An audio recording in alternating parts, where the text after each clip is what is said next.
Kebakaran terjadi pada gedung ruko berlantai 7 yang menjual pesawat tanpa awak atau drone di Jalan Letjen Suprapto, Kemayoran, Jakarta Pusat pada Selasa 9 Desember 2025. Dalam kebakaran ini sebanyak 22 orang tewas dalam gedung. Korban terdiri dari 15 orang perempuan dan 7 orang laki-laki. Petugas bersama warga bahu-membahu berusaha memadamkan api yang diduga berasal dari lantai 1 hingga merembet membakar seluruh area. Sebanyak 28 unit pemadam kebakaran diterjunkan untuk memadamkan api yang belum diketahui penyebab pasti dari kebakaran ini. Sementara itu, Kapolres Metro Jakarta Pusat Kombes Pol Susatyo Purnomo mengatakan, saat ini kepolisian tengah menyelidiki penyebab pasti kebakaran ruko Teradron di Cempaka Baru, Kemayoran, Jakarta Pusat, Selasa 9 Desember yang menewaskan 22 korban jiwa.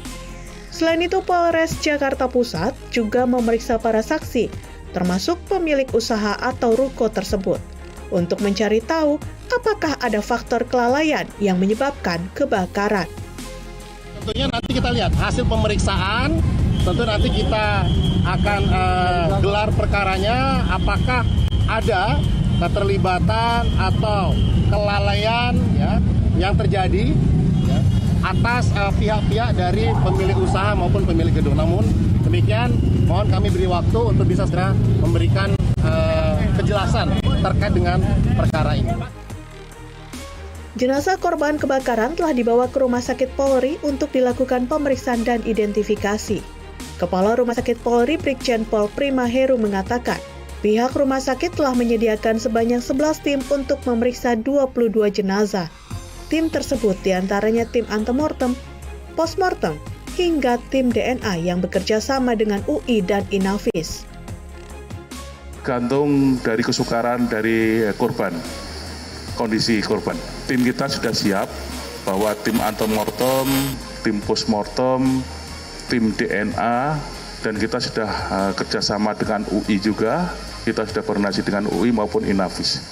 Kita ada 7 atau berapa? 11 tim untuk identifikasi. Ya, kita tunggu sebentar.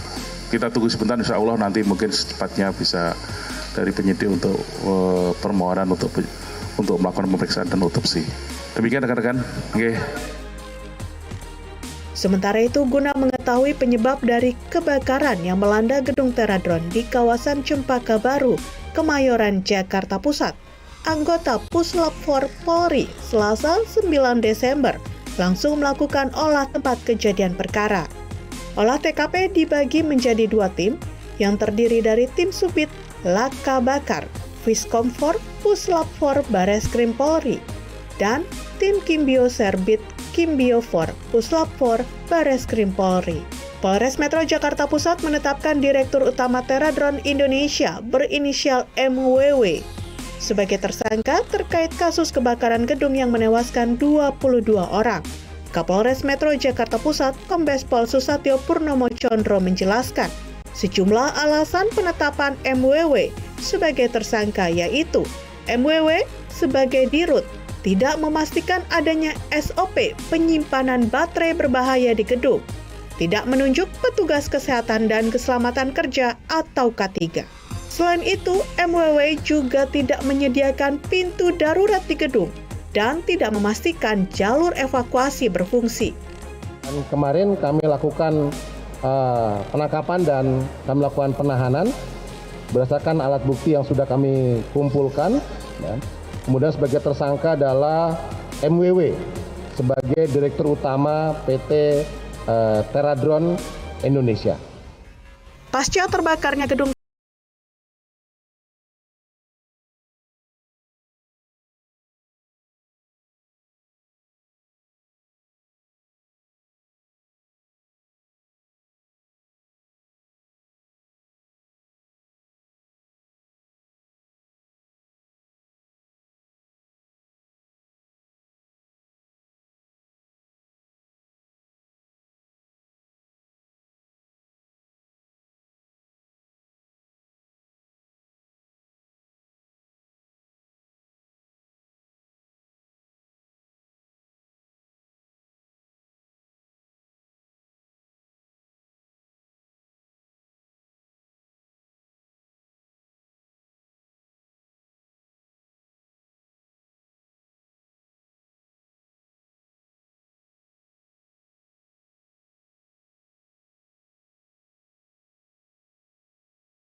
Baik, dan untuk membahas lebih dalam terkait penyebab kebakaran ruko Teradron yang menewaskan 22 orang saat ini, kita telah terhubung dengan Reza Indragiri Amril, pakar psikologi forensik.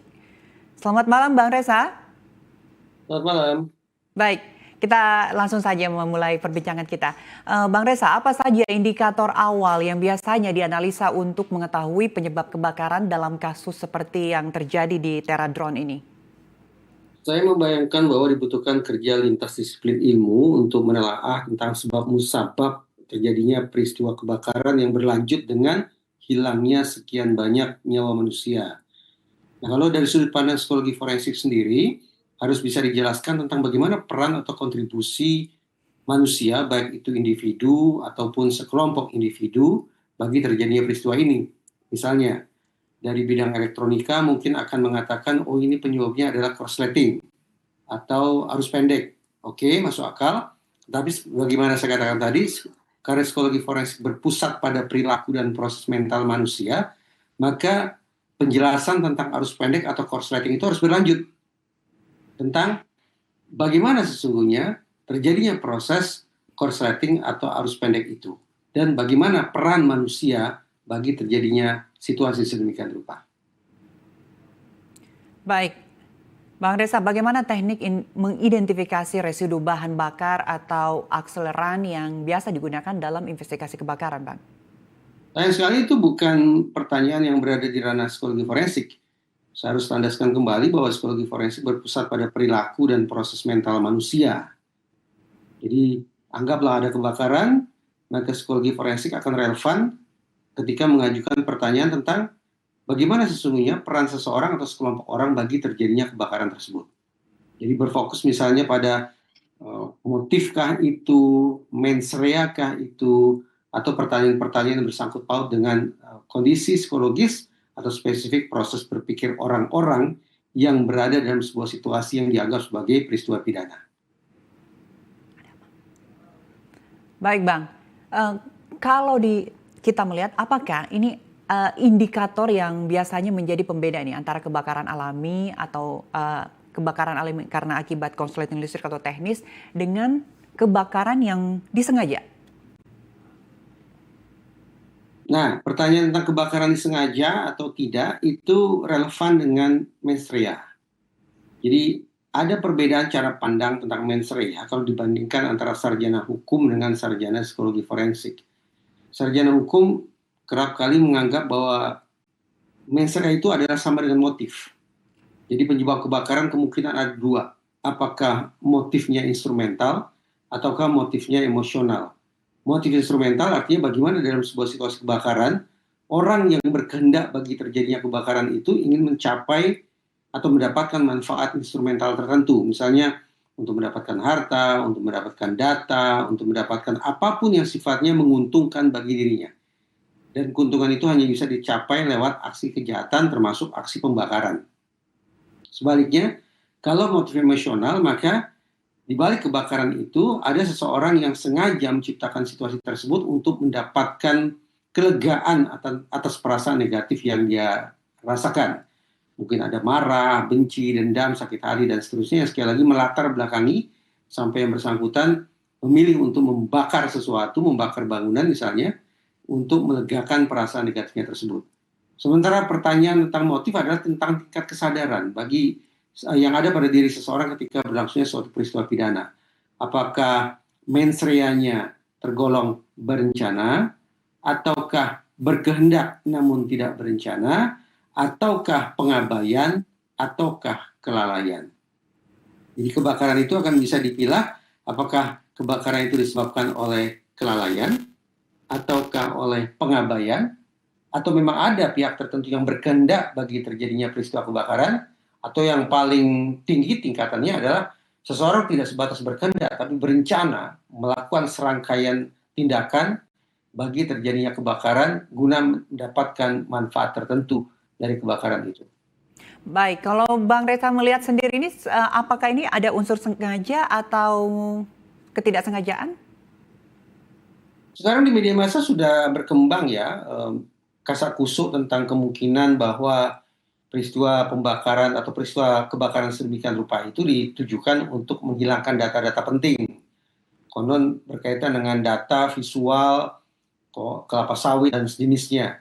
Tapi pertanyaannya, seandainya sinyalemen itu benar, kenapa kemudian sampai menciptakan sebuah situasi yang mengakibatkan puluhan nyawa meninggal dunia? Nah, ini persoalan menjadi berbeda.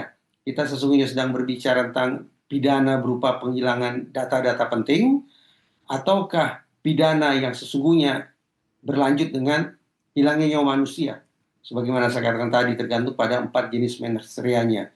Nah, saya tidak tahu ya, pihak kepolisian akan melakukan investigasi sejauh apa. Apakah berhenti pada penjelasan tentang masalah listrik kah? Ataukah mencoba mencari tahu penjelasan tentang dimensi psikologi orang yang berada di balik peristiwa ini? Saya tidak tahu akan seberapa jauh investigasinya. Tapi perkiraan saya, yang salah kaprah, ini peristiwa yang menyedihkan, ini peristiwa yang menakutkan, jumlah korbannya banyak, tetapi hitung-hitungan saya, tampaknya proses hukum nanti akan menempatkan pihak yang bertanggung jawab itu pada tingkatan mens rea yang relatif rendah, yaitu mungkin kelalaian atau maksimal pengabaian. Tidak sampai pada kehendak, apalagi perencanaan. Hitung-hitungan di atas kertas, kalau seorang terdakwa dianggap mens reanya adalah sebatas kelalaian atau pengabaian, maka tampaknya sanksi pidananya tidak akan seberat seperti yang barangkali menjadi ekspektasi banyak pihak. Baik. Baik Bang Reza, kita semua mengetahui saat ini Direktur Utama dari Terra Drone saat ini sudah menjadi tersangka. Apakah dengan adanya penetapan sebagai tersangka ini sudah layak bagi Direktur dari Terra Drone ini untuk mendapatkan hal seperti ini atau bagaimana? Mengingat ada puluhan manusia yang menjadi korban dalam peristiwa ini, memang sudah barang tentu mekanisme pertanggungjawaban pidana harus digulirkan. Berbicara tentang pertanggungjawaban pidana berarti otoritas penegakan hukum harus mencari tahu siapa pihak yang harus bertanggung jawab secara pidana. Nah, sejauh ini pihak kepolisian tampaknya sudah menetapkan 1 orang saja sebagai tersangka. Tinggal lagi pertanyaannya sebagaimana saya katakan tadi, tersangka ini akan dianggap mens reanya berada pada level berapa? Level 1 itu yang terberat. Level 4 adalah yang paling ringan. Saya membayangkan, ya mungkin saya keliru ya, silakan investigasi oleh pihak kepolisian. Sang direktur utama boleh jadi tidak punya kehendak, apalagi berencana menciptakan kebakaran yang kemudian memakan korban sekian banyak karyawannya sendiri. Jadi perkiraan saya, mens rea tersangka ini tidak berada pada level 1 dan juga tidak berada pada level 2. Kemungkinan ada pada level 4 atau maksimal level 3. Level 4 adalah kelalaian, level 3 adalah pengabaian. Level keempat kelalaian bermakna bahwa sang dirut atau sang tersangka boleh jadi sama sekali tidak menduga akan ada peristiwa yang sedemikian parah. Tidak menduga akan ada resiko yang sedemikian buruk dari situasi yang sudah berlangsung sebelumnya, situasi yang ada di kantor itu sebelumnya. Sementara kalau pengabaian, itu bermakna bahwa sang tersangka, yaitu dirut, sudah mengetahui adanya resiko-resiko buruk yang bisa terjadi akibat situasi gedung dan situasi perlistrikan sedemikian rupa. Namun sang tersangka memilih untuk mengabaikan resiko-resiko tersebut. Dengan kata lain, seperti terjadi penyepelean terhadap resiko yang mungkin muncul. Nah, hitung-hitungan saya ada sekali lagi, kalau sang tersangka ini mens reanya berada pada level 4 atau maksimal 3, dengan kata lain, mens reanya berupa kelalaian atau sebatas pengabaian, maka tampaknya sanksi pidananya kalau dia divonis bersalah tidak akan seberat seperti yang kita bayangkan. Oke, baik. Bang Reza, kalau kita melihat ini, ada beberapa kasus di lapangan tidak adanya tangga darurat atau pintu darurat yang disediakan dari Terra Drone ini bagi karyawan. Apakah sebenarnya langkah yang harus dilakukan pemilik perusahaan atau pemilik gedung yang seharusnya harus mengikuti regulasi? Ada teknis tersendiri nggak yang semestinya harus diikutin semua dari standarisasi gedung?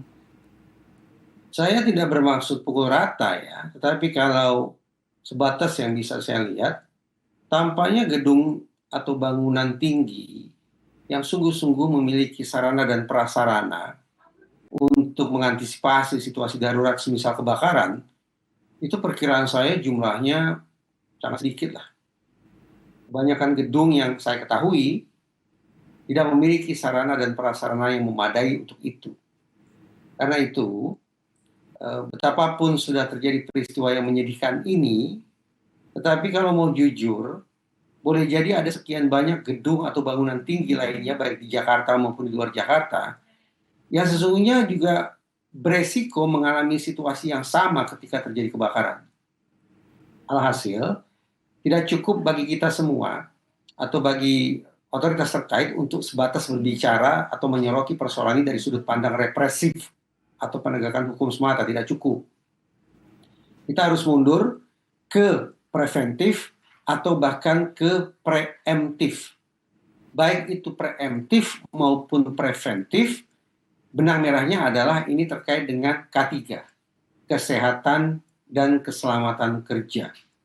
Disiplin psikologi misalnya, sejak level 101 itu sudah mengangkat materi tentang kesehatan dan keselamatan kerja sebagai cara yang ada di disiplin psikologi untuk mengedukasi semua lapisan agar sungguh-sungguh punya kesadaran tentang pentingnya ketersediaan sarana dan prasarana darurat untuk mengantisipasi situasi-situasi genting semisal kebakaran semacam ini. Tapi sekali lagi, perkiraan saya, bisa dikoreksi kalau keliru, perkiraan saya gedung atau bangunan tinggi di Jakarta yang tidak memiliki sarana dan prasarana memadai untuk itu jumlahnya amat sangat banyak. Kalau kita melihat ini ada beberapa karyawan yang banyak melihat sesama atau koleganya yang meninggal dunia. Ini bagaimana cara trauma healing untuk menghilangkan rasa trauma kepada karyawan yang mungkin akan berdampak secara psikologi ke depannya? Sepertinya kita bersepakat bahwa sekali lagi ini peristiwa yang menyedihkan sekaligus menakutkan gitu ya. Tetapi apakah serta-merta saksi termasuk para kolega di perusahaan yang sama akan mengalami trauma? Jawabannya tidak. Nah, pada kesempatan ini saya pikir kita perlu meluruskan anggapan atau pandangan tentang apa itu sesungguhnya trauma. Jadi, mari kita bayangkan pasca peristiwa yang menakutkan, pasca peristiwa yang menyedihkan atau sejenisnya, orang akan bisa mengalami katakanlah guncangan batinnya. Nah, guncangan batinnya itu merupakan sebuah spektrum. Ada yang terguncang ringan sehingga relatif bisa mengatasi masalahnya sendiri, dibutuhkan waktu singkat untuk pulih kembali. Ada yang relatif guncangannya tergolong sedang, butuh waktu yang relatif panjang, butuh intervensi dari sesama awam. Teman-teman satu perusahaan akan bisa saling menopang, saling menguatkan, saling menyembuhkan. Ada yang lebih serius, butuh waktu lebih panjang lagi, bahkan dibutuhkan intervensi atau bantuan dari profesional. Tidak cukup lagi dengan sesama kolega atau sahabat, tapi harus melibatkan profesional. Nah, yang paling parah adalah yang berada pada titik trauma. Nah, spektrum ini menunjukkan bahwa trauma berada pada sisi paling kanan dari guncangan batin manusia. Nah, sebagaimana saya katakan tadi, tidak serta-merta setiap orang yang mengalami peristiwa horor akan langsung mengalami trauma. Bisa saja mengalami guncangan batin, tetapi tidak sampai pada level trauma. Yang sampai pada level trauma, jumlahnya bisa saya katakan sedikit. Yang banyak adalah yang mengalami katakanlah guncangan menengah, atau bahkan mungkin guncangan ringan. Tapi yang mencapai trauma relatif sedikit. Ini pelurusan yang penting kita lakukan, agar kata trauma itu tidak digunakan secara serampangan. Jadi kata trauma itu betul-betul hanya bisa diterapkan secara terukur oleh orang yang punya ilmu untuk memvonis apakah itu trauma atau bukan.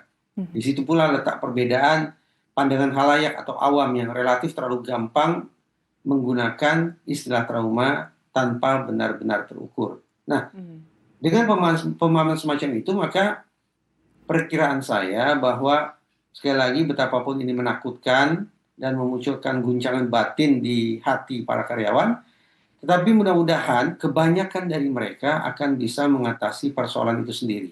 Atau paling tidak, mengatasi persoalan itu bersama-sama dengan teman-teman di satu perusahaan yang sama.